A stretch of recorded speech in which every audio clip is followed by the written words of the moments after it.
One of the other exciting things here at this new swimming facility is the diving tower that you have. First time in 4 years that you've had an outdoor diving tower. Where have your student athletes been training to participate on a board like this in that time?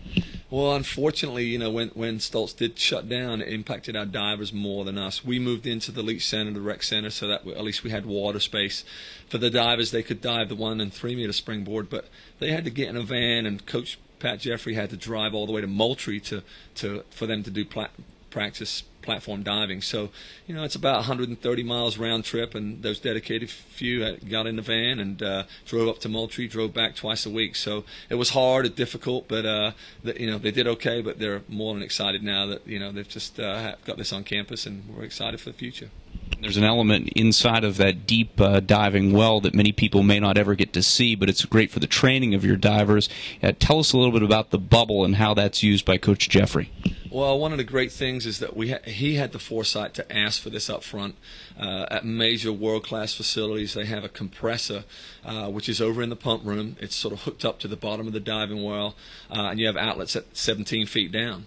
So when Patrick, wants to teach his divers new dives, maybe they want to, instead of going a double twist, they want to go a triple twist, or whenever they want to do a triple somersault instead of a double somersault, they have to, try that in the water. And so what he'll do is, he has this sort of remote control. He can cue it up, and it's ready to go. So when the diver is coming down the boards, he'll tell him, okay, go. He'll push the button, and this huge bubble will come from the bottom all the way up, and they time it so that they can execute the new dive. And the air and the water will rise up about 3-4 feet above the regular level. And so when the diver is in the middle of their flip, if they don't quite get it right or aren't quite perfected it yet, what they'll do is they'll land on sort of like a cushion of air and water. And so it can really reduce the injury factor. Instead of smacking on a flat glass surface of water, they're going to land in bubbles in air, and it can reduce the pain at least 70-85%.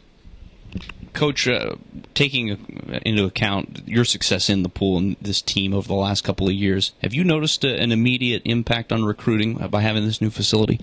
Well, a lot of the kids in Florida that that have watched Florida State continue to do well, they've known that it's been coming. And I know a lot of our alums we're looking forward to watching the progress of the pool. But the word's out there now, and they've seen, and a lot of kids have come through in the summer as they're going on family vacations up north, going west, coming through Tallahassee and said, hey, can we stop by and watch the pool? Or they've just come by themselves. So they've seen it, they've seen the finished product, and we're seeing a lot of kids sort of asking about recruiting trips in the fall and wanting to be part of our team, because this hopefully is the missing piece of the puzzle for our program. And looking ahead to your team for next year, this year was a little bit of a challenging year in that you had really your top world-class guys that sat out. They were preparing for the Olympic Games. You get those guys back next year. How's that going to impact your team overall? Well, it was a difficult year last year. Certainly when your best 3 guys, for all the right reasons, decide to sit out. Ed was trying to make the British Olympic team, Jared was trying to make the South African Olympic team, and Kyle Young almost made the U.S. Olympic team. So our best 3 All-American guys sat out to try to live out their Olympic dreams. And that was difficult because that impacts not only the guys' team, obviously, but the girls' team. We work out together. We're a co-ed program. We feed off each other, and it impacted the guys and girls teams.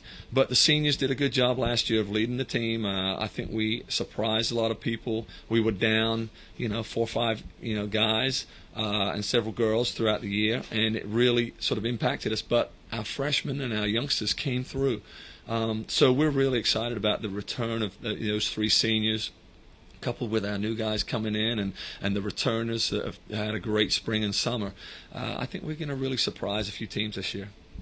Coach, we sure appreciate your time today, as always. We hope that our fans who are out there and watching will have an opportunity to see this beautiful new Morecambe Aquatic Center right next to the Don Veller Golf Course. It's becoming a little satellite sports complex here on the other side of campus. Yeah, it's a beautiful place to come to. Hopefully a lot of FSU fans that are out there will come watch some great swimming and diving this fall and next spring, because I know that a lot of them would love to watch us compete and compete against some of the best ACC and SEC teams. So it'll be a fun place to come, and it's a beautiful part of campus and part of town. So we look forward to having a lot more Seminole fans out here. Coach, thanks again for your time. Best of luck next season. Thanks very much.